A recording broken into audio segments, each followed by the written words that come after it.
Bismillahirrahmanirrahim. Assalamualaikum warahmatullahi wabarakatuh. Perkenalkan, nama saya Ijam Maswandi dari kelas SRA semester 1.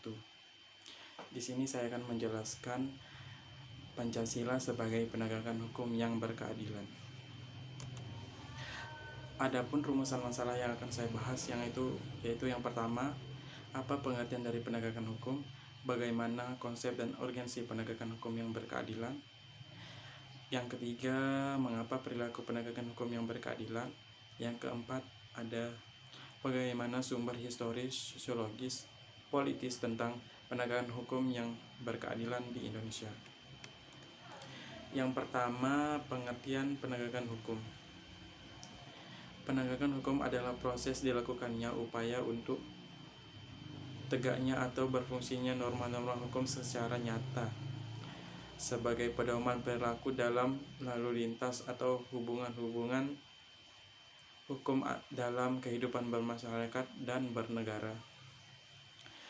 Ditinjau dari sudut subjeknya, penegakan hukum itu dapat dilakukan oleh subjek yang luas dan dapat pula diartikan sebagai upaya penegakan hukum oleh subjek dalam arti yang terbatas atau sempit. Yang kedua, konsep dan urgensi penegakan hukum yang berkeadilan. Upaya penegakan hukum di suatu negara sangat erat kaitnya dengan tujuan negara. Menurut Carney-Bung dan Sabarodin 1975, kehidupan manusia tidak cukup hidup dengan aman, teratur dan tertib. Manusia perlu sejahtera. Apabila tujuan negara hanya menjaga ketertiban, maka tujuan negara itu terlalu sempit. Tujuan negara yang lebih luas adalah agar setiap manusia terjamin kesejahteraannya di samping keamanannya.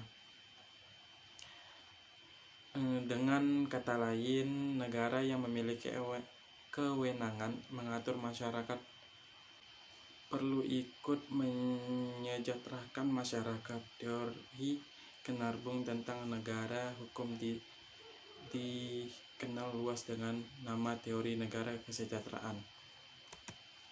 Yang ketiga, permasalahan penegakan hukum yang berkeadilan.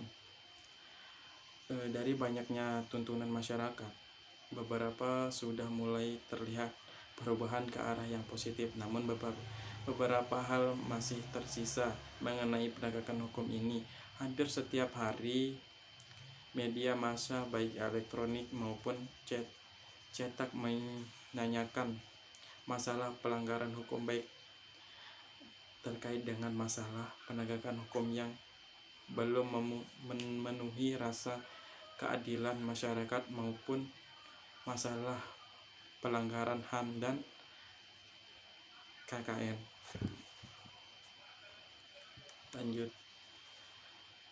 Berikut ini adalah ada beberapa permasalahan penegakan hukum yang terjadi di Indonesia. Yang pertama, masih ada potensi konflik dan kekerasan sosial seperti tawuran, pelanggaran HAM, etnosentris, dan lain-lain.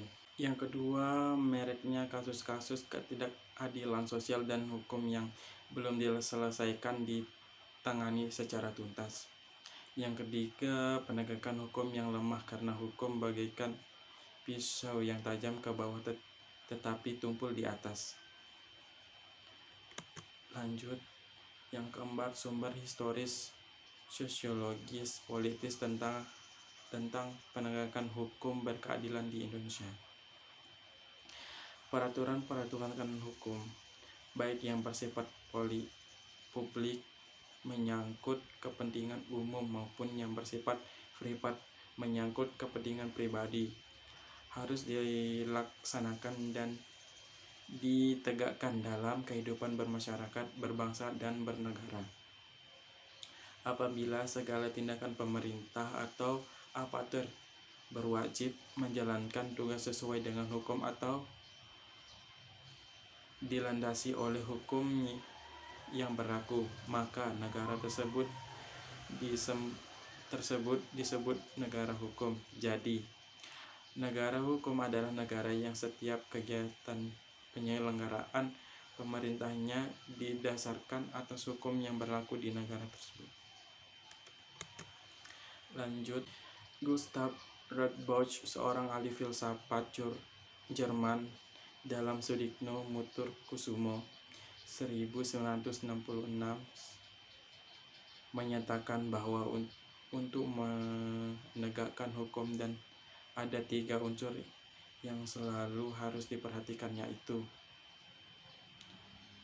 unsur keadilan, unsur kemanfaatan, dan unsur kepastian. Yang pertama, unsur keadilan. Keadilan merupakan unsur yang harus diperhatikan dalam menegakkan hukum, yang artinya bahwa dalam pelaksanaan hukum, para aparat penegak hukum harus bersikap adil. Yang kedua, unsur keadilan. Para aparatur penegak hukum dalam menjalankan tugasnya harus mempertimbangkan agar proses penegakan hukum dan pengambilan keputusan memiliki manfaat bagi masyarakat. Hukum harus bermanfaat bagi manusia. Oleh karena itu pelaksanaan hukum atau penegakan hukum harus memberi manfaat atau kegunaan bagi manusia. Yang ketiga, kepastian hukum. Unsur ketiga dari penegakan hukum adalah kepastian hukum. Artinya, penegakan hukum pada hakikatnya adalah perlindungan hukum terhadap tindakan sewenang-wenang. Adanya kepastian hukum memungkinkan seorang akan dapat memperoleh sesuatu yang diharapkan.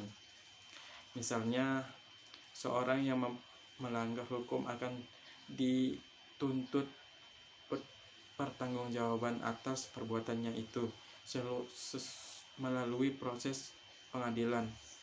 Dan apabila terbukti bermasalah karena dihukum, oleh karena itu adanya kepastian hukum sangat penting.